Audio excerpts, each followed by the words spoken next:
babybay just brought back to the team like what it feels like to have fun again. And we kind of lost that along the way. It's just one of those things where the expectations are high, right? Yeah.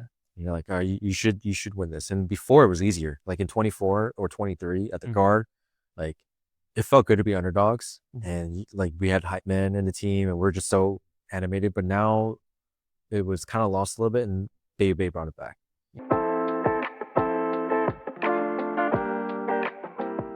Hi everyone, welcome to 1v1. I'm joined today by JoshRT following G2's victory over Sentinels here in the upper finals of VCT Americas. So Josh, I mean, you guys made that look so easy. I think, at the last minute, we kind of heard that Leaf was coming back.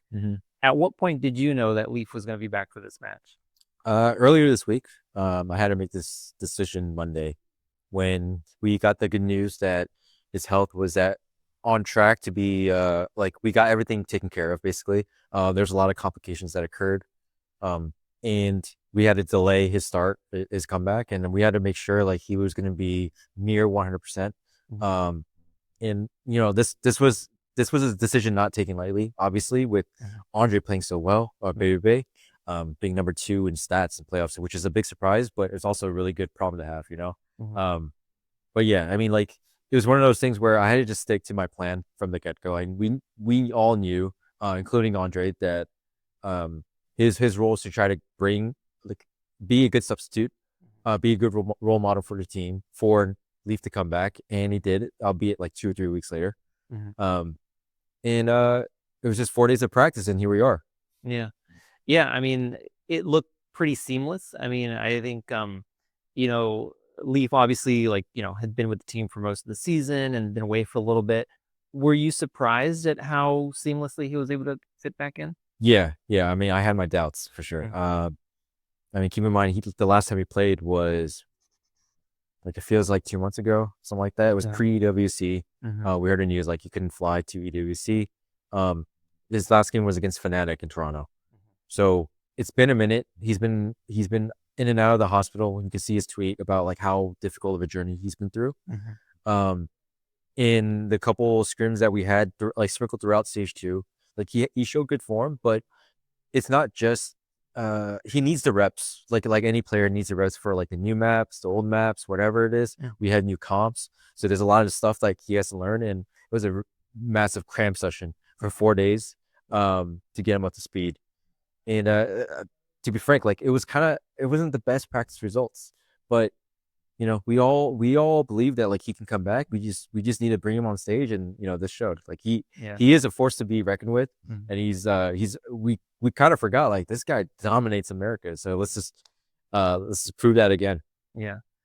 So I think going into this, right, like Sentinels had been looking really good, and without Leaf, I mean, it kind of seemed like Sentinels were kind of the team to beat. But now with Leaf back, it looks like you guys are the team to beat. So do you feel that like you guys are the team to beat once again? Yeah, of course. Honestly, we felt like we were the team to beat still before.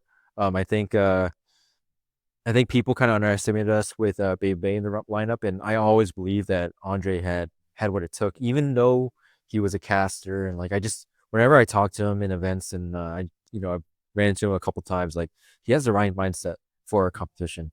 He just didn't really have the opportunity. And there's not many spots. There were only 5 Americas teams at the time when the first franchise, and now 6. Could be argued 7 with Lev now converting to a multinational one. But yeah, it's just not many spots for the guy. And like, it was just, once people saw how good we were on stage and like showing like we are still a good team with Andrej. In fact, we might have leveled up because of him. And now we bring back Leaf. We're definitely the team to beat. I want to talk a little bit more about babybay. Like, just what does he bring? What did he bring to the team? Like, not just in terms of like in the server, but just out of the server. Like, what did he bring to this team? As simple as I can put it, vibes. We felt like our team environment was kind of deteriorating a little bit. And it's my job as the head coach to make sure our culture is good, right? And like we were hit by really bad news with like Leaf going in and out of hospital. He was suffering a lot. So it was a tough time as a team, and I realized like Leaf was my guy that would keep things light. He's always giggling, he's always laughing. Yeah. You know, he's making jokes, and he makes the environment very light. Without him, it was kind of tough to get over mistakes, like because some of us are wired in a certain way where we're like harder on ourselves, and you need some way to counterbalance that, right?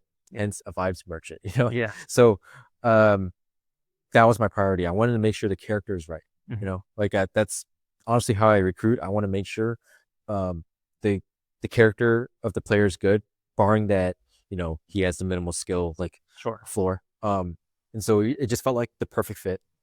And he kind of babybay just brought back to the team like what it feels like to have fun again. And we kind of lost that along the way. It's just one of those things when the expectations are high, right? Yeah. You're like, oh, you should win this. And before it was easier, like in 24 or 23 at the guard, like it felt good to be underdogs, and like we had hype men in the team, and we're just so animated. But now it was kind of lost a little bit, and babybay brought it back. Yeah. And now, like, I feel like the rest of the league kind of noticed, like, Yeah. all right, we need somebody like that on the team, and it's been so fun. Like now he's in my coach booth, and like I'm enjoying the vibes in the coach booth. It makes me less stressed. Like last game against Energy, I'm slamming the desk. I feel like I'm doing my best, like Paper X Alex, you know, impression. But now, like I'm just dapping him up like every like round, and it's just fun. Like I can understand, like we need something like that in our team for sure. Yeah, that's awesome. Yeah, I was gonna ask you, like, you know, what is his role going forward? Because I did notice that he was in the coach's booth with you. Is that gonna be a thing, you know, kind of going forward and into champions? He is officially a 6-man. So just in case, if Leaf has to go on medical leave again, hopefully not, knock on wood, right?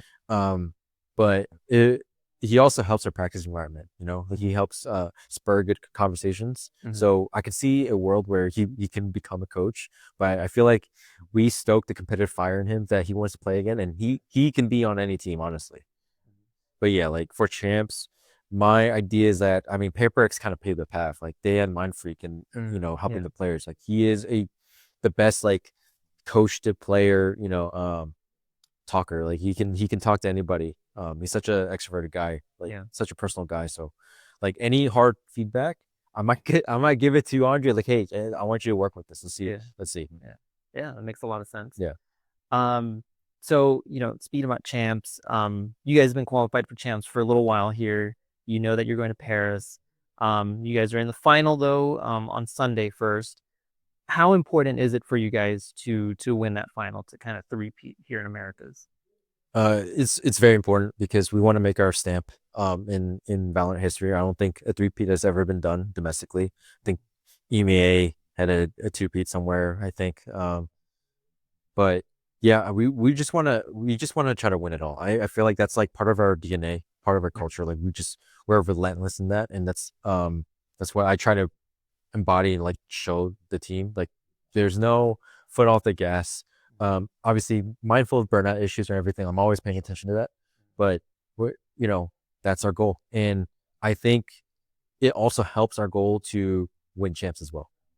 I don't want to, like, I always think a loss takes psychological like damage, you know.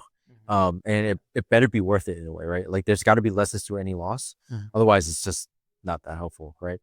So I feel like we should avoid that and just let's just get the win here, get the best seed possible going to champs, and just put ourselves in a good position to win the thing.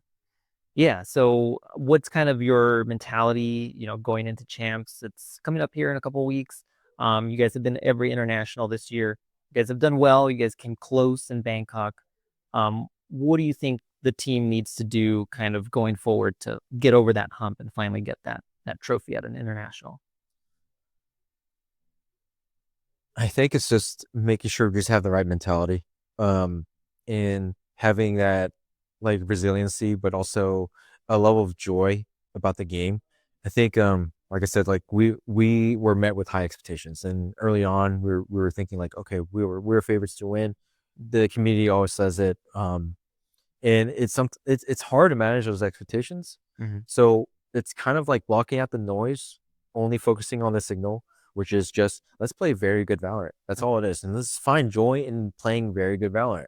Yeah. And we are starting to see that when we're stringing rounds together, stringing ideas together, playing off each other, having great team play, but also have individual moments where we get to watch someone do a 1v3, and it's just fun to be in that environment. And like just try to make sure we capture that like perfect mix of focus, fun, in like, let's not like place those expectations on our shoulders, even though there are, like and just like see what happens, and just have that openness of like if it doesn't happen, so be it. We got next year, right? Yeah, we can keep trying again and again, right.